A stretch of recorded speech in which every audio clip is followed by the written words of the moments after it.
வணக்கம். திசைகளின் 10 மணி செய்திகள். நான் பதவி விலக மாட்டேன். பிரதமர் அன்வார் உறுதி. தான் எந்தவொரு மக்கள் பணத்தையும் சுரண்டவில்லை என்றும் நாட்டின் பொருளாதார வளர்ச்சிக்காக மட்டுமே முழு மனதுடன் பாடுபட்டுக் கொண்டிருப்பதால் பதவி விலக வேண்டும் என்ற அவசியம் தமக்கு இல்லை என்று காம்ப்ளெக்ஸ் மடானி திலோக்கும்பார் அடிக்கல் நாட்டு நிகழ்ச்சியின் போது பிரதமர் அன்வார் இப்ராஹிம் திட்டவட்டமாக கூறினார்.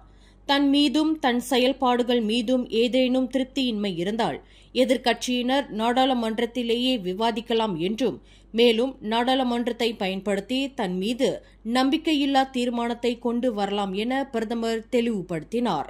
நான் பதவி விலக வேண்டுமெனில் நாடாளுமன்றத்தில் முறையாக அதற்கான ஆதரவுகளை திரட்டி எதிர்க்கட்சியினர் நிரூபித்தால் தான் நிச்சயம் பதவி விலகி விடுவதாக பிரதமர் குறிப்பிட்டார்.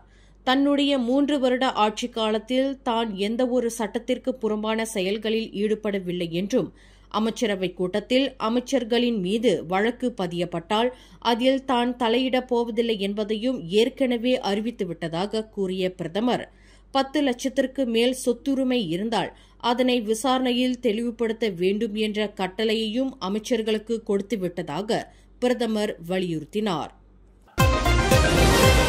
ONMDP நிதி மோசடி விவகாரத்தில் தொடர்புடையதாக கூறப்படும் லோ தெக் ஜோ எனப்படும் ஜோலோ ஆஸ்திரேலியா நாட்டின் போலி கடப்பிதழை பயன்படுத்தி சீனாவின் ஷங்காய் பகுதியில் வசித்து வருவதாக வரும் செய்திகளை மலேசிய அரசு அதிகாரப்பூர்வமாக எதுவும் பெறவில்லை என்று பிரதமர் டத்தோஸ்ரீ அன்வார் இப்ராஹிம் தெரிவித்தார்.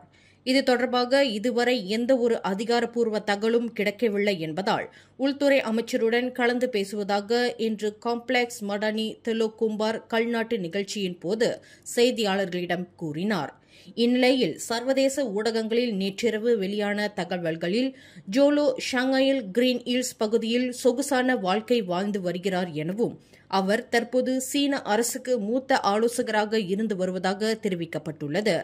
இந்த தகவல் finding Jho Low life with Bradley Hope Tom Wright எனும் யூடியூப் நிகழ்ச்சியில் ONMDP மோசடிக்கான பின்புலன்களை ஆராய்ந்த பத்திரிகையாளர் பிராட்லி ஹோப் மற்றும் டாம் ரைட் ஆகியோரால் வெளியிடப்பட்டது என்பது குறிப்பிடத்தக்கது.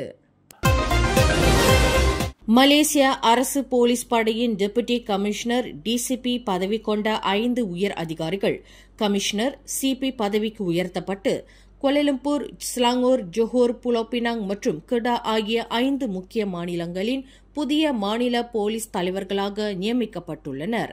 இந்த நியமனங்கள் வருகின்ற 18 ஆகஸ்ட் முதல் அதிகாரப்பூர்வமாக அமலுக்கு வருகின்றது என அரசு மலேசிய போலீஸ் படையின் செயலாளர் டத்தோ கமருசமான் அப்துல்லா தெரிவித்தார். டத்தோ கமருசமான் அப்துல்லா வெளியிட்ட அறிவிப்பின்படி ஜபதான் பெங்குருசான் புகேட் அமானின் நிர்வாக பிரிவு துணை இயக்குநராக பணியாற்றிய Dato TS Assisi Ismail Penang மாநில போலீஸ் தலைவராக நியமிக்கப்பட்டுள்ளார். மேலும் டத்தோ ஷசாலி கஹார் தற்போது ஸ்லாங்கூர் மாநில போலீஸ் தலைவராக நியமிக்கப்பட்டுள்ளார். தொடர்ந்து டத்தோ ஃபடில் மாசஸ் கோலாலம்பூர் போலீஸ் தலைவராக நியமிக்கப்பட்டுள்ளார். டத்தோ அர்ஸ்லி அபுஷா கெடா மாநிலத்தில் துணை போலீஸ் தலைவர் பதவியில் இருந்தவர் இப்போது கெடா மாநில போலீஸ் தலைவராக பதவியேற்கிறார்.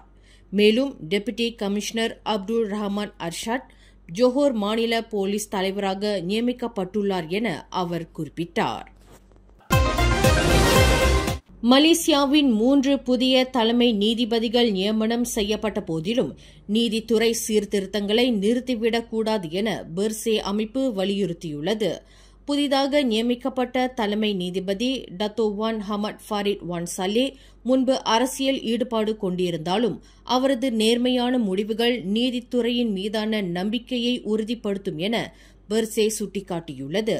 பிரதமரின் நீதிபதிகள் நியமன அதிகாரத்தை குறைப்பது உட்பட நீதித்துறை நியமன ஆணையத்தை வலுப்படுத்தவும் அதில் வெளிப்படைத்தன்மையை கொண்டு வரவும் பெர்சே கோரிக்கை விடுத்துள்ளது. 1988 ஆண்டின் நீதித்துறை நெருக்கடியை நினைவில் கொண்டு நீதித்துறை சுதந்திரத்தை உறுதிப்படுத்த அரசு கடமைப்பட்டுள்ளது என பெர்சே தெரிவித்துள்ளது. பிரதமர் டத்தோஸ்ரீ அன்வார் இப்ராஹிம் இடம்பெறுவது போன்ற ஒரு புதிய முதலீட்டு திட்டம் குறித்த விளம்பரம் முன்னணி காணொலி தளங்களில் பரவி வருகிறது. எவரெக்ஸ் ஃபிளாக்ஸ் 1.3 AI என பெயரிடப்பட்டுள்ள இந்த தளம் குறைந்தபட்சம் 1100 ரிங்கெட் முதலீடு செய்தால் வாரத்திற்கு 22,000 ரிங்கெட் வருமானம் ஈட்டலாம் என உறுதியளிப்பதாக விளம்பரம் வலம் வரும் செய்தியை சினார் ஹரியான் செய்தி வெளியிட்டுள்ளது. மலேசிய நிதி அமைச்சும் இதில் ஈடுபட்டுள்ளதாக விளம்பரத்தில் வரும் தகவல்களை நம்பி ஏமாறாமல் பொதுமக்கள் எச்சரிக்கையாக இருக்க வேண்டும் என அந்த நாளிதழ் தகவல் வெளியிட்டுள்ளது. இலக்கவியல் அமைச்சர் மாண்புமிகு கோபிந்த் சிங் டியோ இன்று சன்வே பல்கலைக்கழகத்தில் நடைபெற்ற தேசிய செயற்கை நுண்ணறிவு போட்டி 2025 அதிகாரப்பூர்வமாக நிறைவு செய்தார். தேசிய ரீதியிலான இந்த இறுதிச் சுற்றில் 800க்கும் மேற்பட்ட மாணவர்கள் பங்கு பெற்றனர்.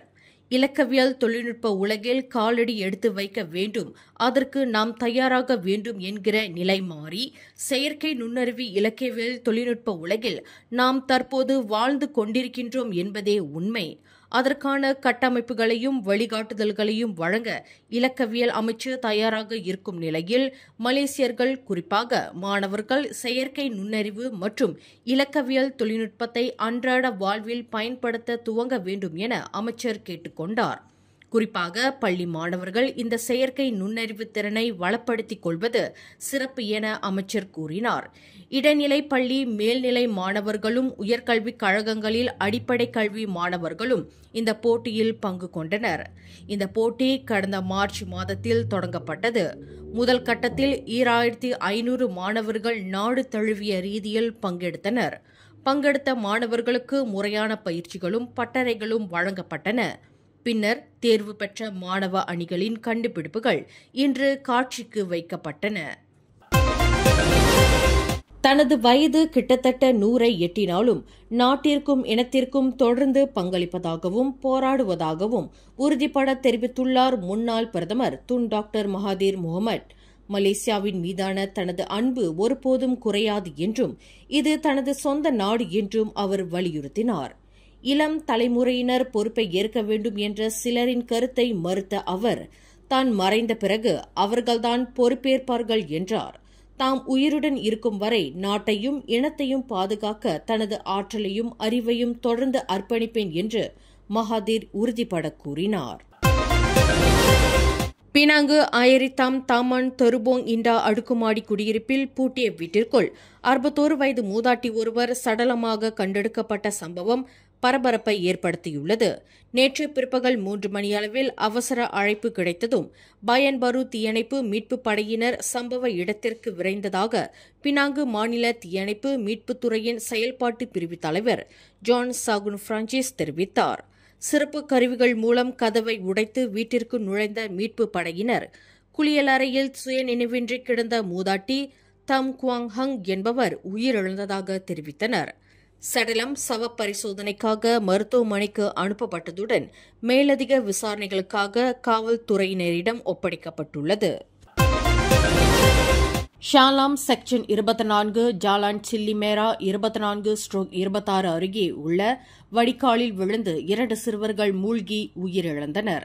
12 வயது சே சஸ்வான் இர்வான் ஷாவும் 9 வயது அர்ஷிடாயன் அரியாந்தோவும் சம்பவ இடத்திலேயே உயிரிழந்ததாக சுகாதார அமைச்சின் அதிகாரிகள் உறுதிப்படுத்தியதாக தீயணைப்பு மீட்பு படையின் ஸ்லாங்கூர் மாநில செயல்பாட்டு பிரிவின் உதவி இயக்குநர் ஹமத் முக்லிஸ் மொக்தார் தெரிவித்தார்.